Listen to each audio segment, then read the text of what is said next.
Camille Metoyer Moten, and I'm here with David Murphy, and we're just going to talk to you about creativity and songwriting and, kind of the stuff that inspires us, right? Yes, that's my favorite subject in the world. Is it? Literally. I'm a songwriter.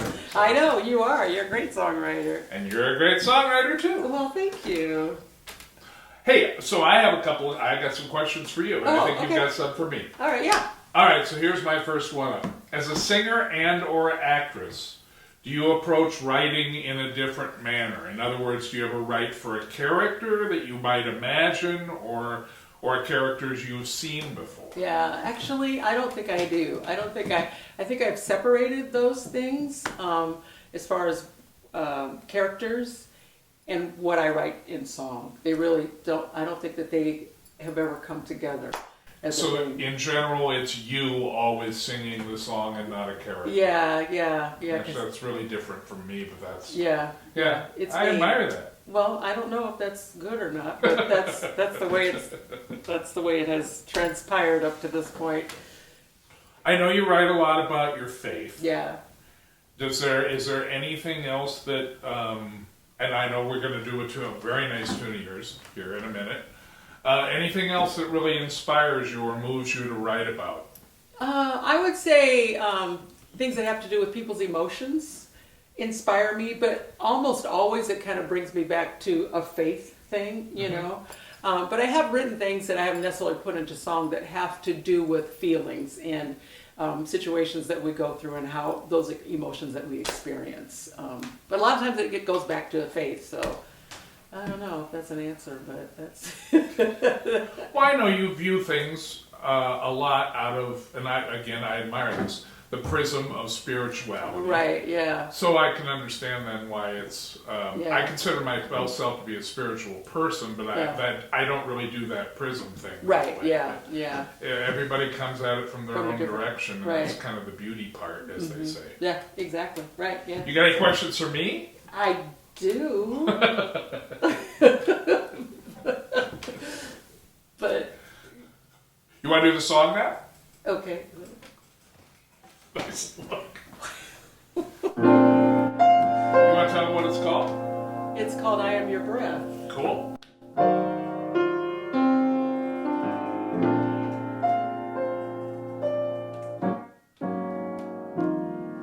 On those days when you are the lifter of my head, I'm so grateful that you care.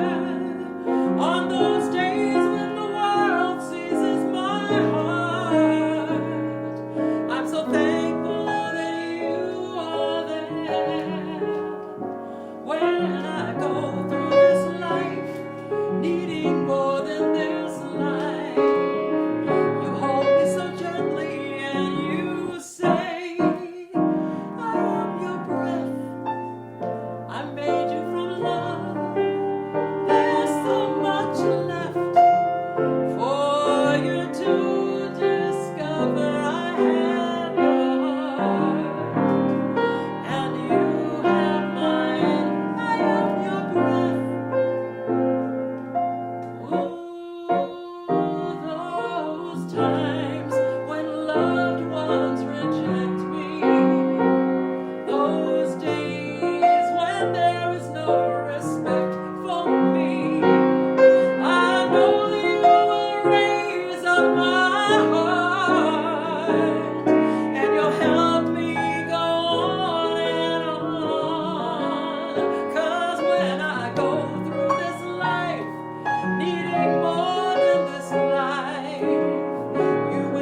What compelled you to write that? Well, I think I was going through a period of time where I just kind of felt like I was just hanging out there, you know. And I was reading scripture, and the scripture that talks about how God breathed life into Adam, you know, made him from the dust and breathed life into him. And so as I prayed, because I was going through just kind of this downtown time, I really felt like God had breathed life back into me. And so the song sort of emerged from that. Now the melody, this is funny, the melody actually came from, I was on the elliptical machine, and I could hear the melody in the machine. And so it sort of developed from there. Really? Yeah, isn't that weird? Yeah. The whatever sounds that machine was making sounded like I am. Yeah, isn't that weird? That's a nice story. Yeah, I know. It sort of talks about my mind. But. Hey, I just got to say this as a songwriter, and it's applicable to the two tunes of mine that you sing. One of the things I always admired from the first time I heard you, there's no doubt about your conviction with any given tune you choose to sing, and that still just really impresses me. And it's just, I don't know. I think we live in an age of a lot of posing and not a lot of real passion. Yeah. And anyway, it moves me still moves me after 11 years of working with you, or whatever. It's 43 years of working with you. Right. That 11 feels like 50. Yeah. Well, I appreciate that. Thank you. I feel like it's the way we express. It's not just singing.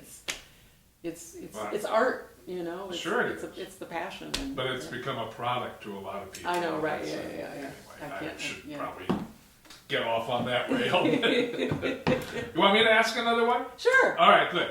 Because this one means a lot to me. Okay. So even on the first night I met you, there was one tune in my mind of one of my songs that I wanted you to sing. Yeah. And you know what it is. Yeah. It's I Can Barely Think About the Spring. Right. And I wasn't, I had no plans, or it never even occurred to me that I could end up playing piano with you and for you, but I just wanted you to sing this song. Right. Yeah. So, and you were immediately attracted to it, and can you talk about why? Yeah, because it's really meaningful to me. Yeah, it was the first time I heard it. I thought this song is so beautiful, and it made me think about my mother, who I lost in the spring. And so I thought maybe he wrote this about some unrequited love or some love that he lost. I thought, but it just doesn't. It doesn't resonate with me like that. It resonates about losing somebody in a serious, forever way. Right. So yeah.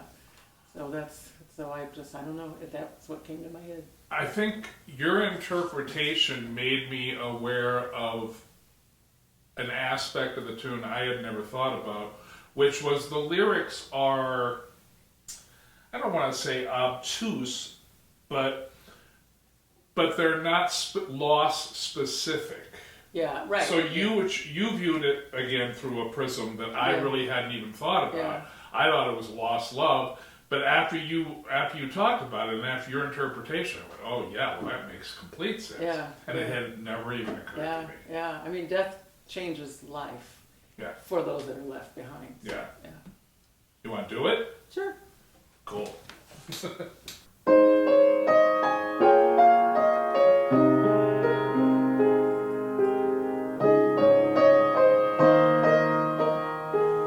I can barely think about the spring. April seems a million miles away. Falling still from yesterday, what did the winter bring? I can barely think about the spring. Blue will never find the sky again. From now on, it's only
and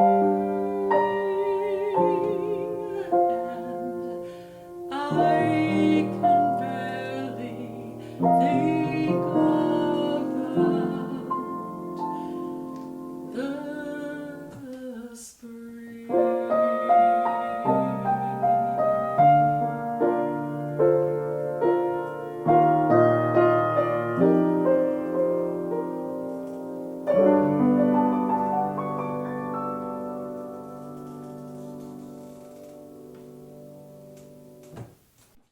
Still tickles me to no end you sing that tune. Oh, I love really singing does. that. I love singing that song. The weird thing about that tune, if I can just say this real quick, that tune like just jumped out, and it was probably done in 2 hours. Wow, Because really? I've taken like 30 years to write.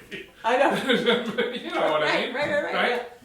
Yeah. And yeah, it just, and in my head, as I was, like, you're talking about the elliptical Yeah, thing, in my head, Michael Feinstein was singing it. Oh. Isn't that interesting? Oh, I always he'd be thought, awesome on please, that let show. me get it to you. I know. He should sing it. It was intervention. Yeah. Yeah, somebody wanted Michael or not. Oh, right.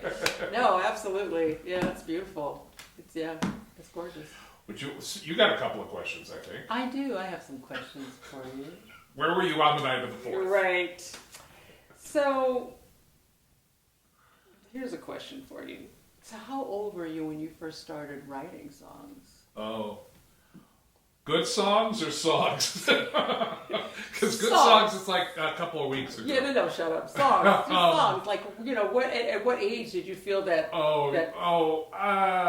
Probably 15 or 16. Okay, yeah. I can tell you, I don't think you know this. One of the first songs I wrote was a comedy country western song. It was called "You're Like a Transplant Because You Keep Rejecting Me." Wow. You were 15? Or 16, Oh, something like right, that. yeah. Yeah. So you can blame it on that. Right, yeah. Anyway. We'll blame it on that. Yeah, and then really, really sappy, stupid teenage stuff. Sure, right, yeah. How about you? Well, so as far as actual songs, I wrote poetry a lot, I kind of figured, yeah. Yeah, and my poetry was also depressing. Huh. I remember once I wrote a poem about a girl that was in a field and she was looking at a picture and the picture was her in the field, looking at a picture of her in the field and the picture was her. And it was the poem was called "How Long Will It Take to Get Out?" And you thought the country western satire tune was... I was 12. I think I was 11, actually. That's kind of scary. I know. That was going through your head. I know, right? Yeah. Ooh. I'm better now. I'm better now. You sure? You're right. So, when you first start to hear a song, do you hear the melody or do you hear the message? Do the lyrics come to you first, or does the music come first? I always love reading other people's answers to this because I always felt like kind of a mutant because I really do. I write lyrics probably 90% of the time first. Yeah. And then the lyrics dictate the tone of the melody. Right. Yeah. I got you. Yeah. I don't know. There's a lot of people who do melody. Billy Joel always did everything the other way around. Really? Yeah. The only tune he says wasn't that way was "We Didn't Start the Fire." Oh. Which is just rapid fire, right? It kind of makes sense. Yeah. But yeah, I find that kind of amazing. Yeah. I'm with you. It's always the words first. Because that kind of dictates the tone of the music. Exactly right. Yeah. Because if it's a ballad, then you make it a ballad. If it's yeah. That's interesting. Do your inspirations to write come more from observing things or experiencing them, or both? That's a good question. Thank you very much.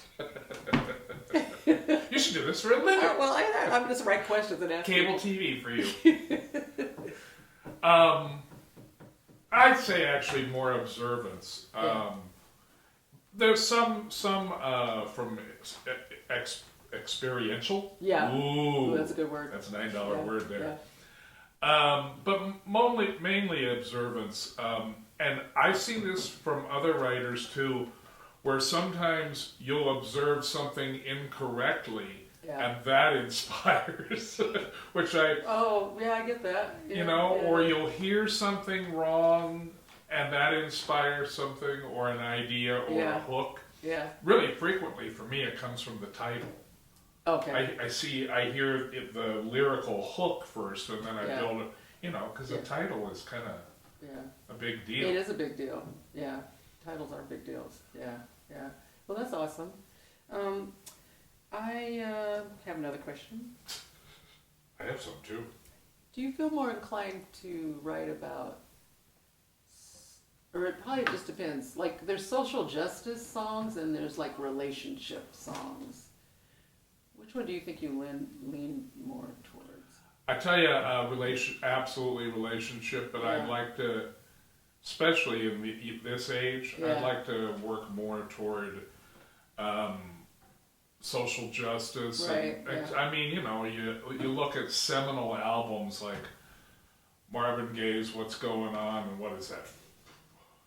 For at least 40 years old now. Right. It hasn't aged a day. At all, right. Because I think, you know, We're still mankind is asking. mankind, and we're Right. still going through Yeah, hopefully in Yeah. another 40 years that won't be true, but right, yeah, we'll see. yeah, So, yeah, I would say, yeah, mainly relationship. What, you would say relationship. I would say relationship, although I do have a desire to write about social justice. What about experiences? It's, yeah, I think all my stuff comes from experience, you know. I don't really know that so if I'm observing something and want to write about it, it would probably more be social justice. But if I'm just going to write from my heart, it'll be something I've experienced. So yeah, I can't get outside of myself. I got a good example of what I was talking about. Okay. Like, I was driving to work when I was living in Los Angeles. I was driving to work, about to get on the freeway. I saw a guy on a payphone who looked kind of disheveled, and he was Yeah. getting on the phone. And I imagined this whole scenario of what he was doing, Yeah. and it turned into a tune. Right. And but that's what I mean. Like you could just catch Yeah. like you see one pixel in a painting, and it spawns And another it spawns pixel. a whole, right, exactly. Another painting, right? Right, right. You know what I meant. Pixel by pixel. So, what advice would you give to people that are looking to be creative in the songwriting way?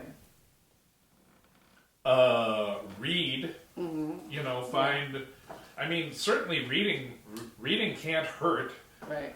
Study language. Learn to love language if at all Yeah. possible. Read some nice poems. Yeah. Some good Yeah. poets. Right. And just do it. Don't be. People are so. I can't tell you the number of times in my life people have said, "Well, I just wish I could do something." Well, just Do I it. wish I could do that. Yeah. Yeah. But if you do it, I mean, you got to start somewhere with anything. I right? agree. Because I never really considered myself a songwriter, and I ended up writing songs. You know, I was just mostly a singer who also acted. You know, those kinds of things. But then when the opportunity presented itself that I could, with my very first CD, and I thought, I have these thoughts, and I have this, you know, I have Absolutely. these tunes, and so I just branched out and did it. And I still get a little. What's the word? I don't know, a little paranoid, like when I sing, I'm like, is that a good song? Is that a good song? You know, I still have that feeling sometimes, but Yeah, I think that's everybody. I bet it has is. that. And so but I keep going beyond that because I can't let that stop me from expressing myself artistically. So that kind of leads naturally to this question. The singers that have, like, I know you're a huge Streisand fan. Right, yeah. This is no secret. Right, yeah, yeah. So, for using her for an example, did she influence your writing or the kind of songs that you would pursue? Yeah, she didn't influence my songwriting, but she did influence the kind of songs that I would pursue, because the thing that attracted me to her was the passion she put behind her songs, the phrasing, the way she made the words in the song pop out of the song and come to life. And so when I sing something or when I pick something, it's because the text of it is something that I want to bring to life. So that's how she influenced me, you know. And there have been other ones too. I mean, you know, I like jazz too, and so people like Ella Fitzgerald and all of them, what they did with songs in a jazz sense, does the same thing. Even the scatting thing, you know, it's like you're now an instrument that's a part of the song. Right. So it's like a whole big ball of beauty, you know. So yeah, that would be yeah,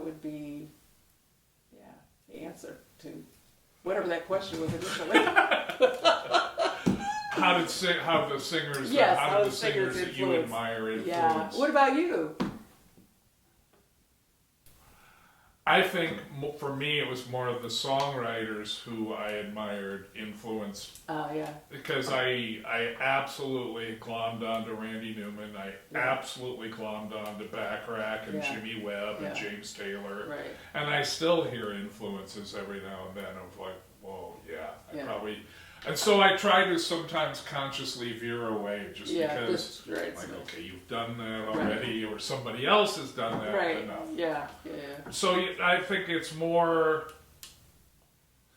a matter of that I just, from a young age, I heard Wichita Lineman when I was, I don't know, 12, Yeah. and that was it for me. Yeah. Like, I wanted to be a veterinarian up to that point, Yeah. and then I heard that, I was like, nah, Right.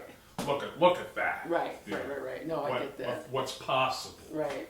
Yeah. You know, it made me think about the song "Coloring Book" that Streisand sings. We should do that more. I know we should. It's But really such a haunting song. it is, and that's one of the songs that really pulled me into that whole thing about the words and how the you know, the text painting and how the melody it enhances what the words are saying, and those are the songs that I love to sing, you know. And that's the way I would love to write songs. I don't think that I've ever gotten to that point yet, but that doesn't mean I'm not going to keep trying. Yeah, I gotta always keep trying. Right, exactly. There's a question you were going to ask me. I know it's in there. What was it about something you just said? Let me find it. Talk amongst yourselves. You got him? Let's see. Songwriting is creative. Is there anything in your opinion more creative? That's the only other question. That's what I was going to, that's what you were saying.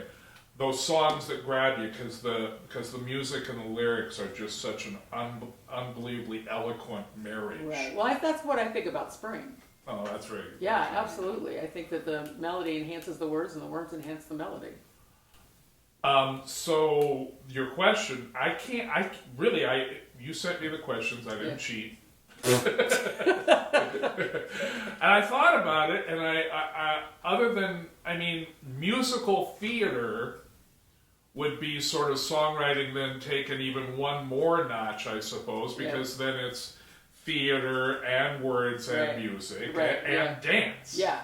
Literally. Yeah. So, but songwriting, as far as like something that one person can do, I don't know what it would be. It takes literature and music and melds them, and if you do it right, it melds them in amazing ways. Yeah. That moment when you find the right syllable, the right word with the right note, that's it. I know. For me, that's it. And you bring up a good point, like with musical theater, it's all of those things. It's the whole production value, but with a song that has the right text, and it can give you that same feeling as if you're watching a whole production. If you are telling the story in the song that has all of those components, then you can create the same feeling that a person would get on a stage with musical theater in a song. There's that old Tin Pan Alley adage about you should be able to just, an instrument, one person,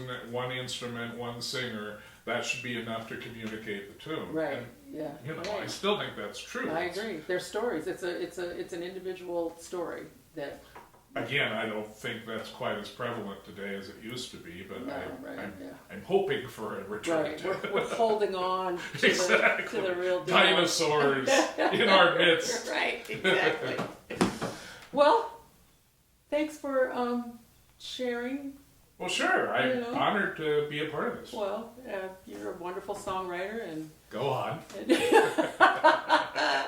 And I know you have a lot of valuable information that can help people with that. So, So, Well, I'm just honored to be a part of what you do, and it's well, good to do this. I'm blessed that you'll hang with me and do stuff because I think you're awesome. So, Go on. no, I'm done. All right, well, thanks so much for joining us as we talk about creativity and songwriting, and we hope that you got some good information from this, and you'll write a song. There you go.